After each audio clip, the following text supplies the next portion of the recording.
नमस्कार मंडळी, स्वागत आहे तुमचं माझ्या यूट्यूब चॅनलमध्ये. चला मग कोकणातली कोळंबी पाहिलीच तुम्ही. आता कोकणातला पहा सुरमई तिथूनच कट करून दिली बरं का त्यांनी. पण आम्ही घरी आल्यावरती एकदम स्वच्छ धुवून घेतली आणि फ्रीजरमध्येच आम्ही आणलेलं हे सगळं फ्रीजरमध्येच ठेवलेलं बरं का.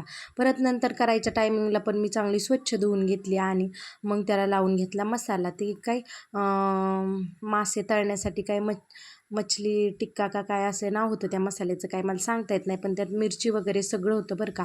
आणि कॉर्नफ्लॉवर पण होता बरं का. ती लालसरपणा येत होता त्याने. बघा मग मी ह्याला लावते तर कसा लालसरपणा उठत आहे.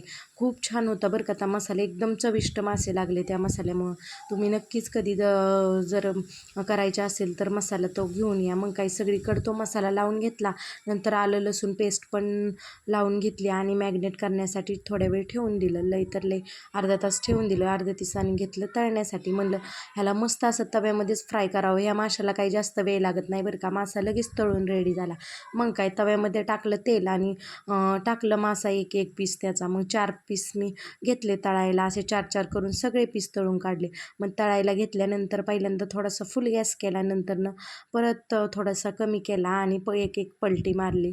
एकदा पलटी केल्याच्या नंतरनं थोडंसं कमी गॅसवरती ना म्हणलं थोड्या वेळ झाकण ठेवावं म्हणून थोड्या वेळ झाकण पण ठेवलं. म्हणलं झाकण ठेवल्यावरती कळलं आपल्याला की कसा शिजतोय ना असा कसा शिजतोय.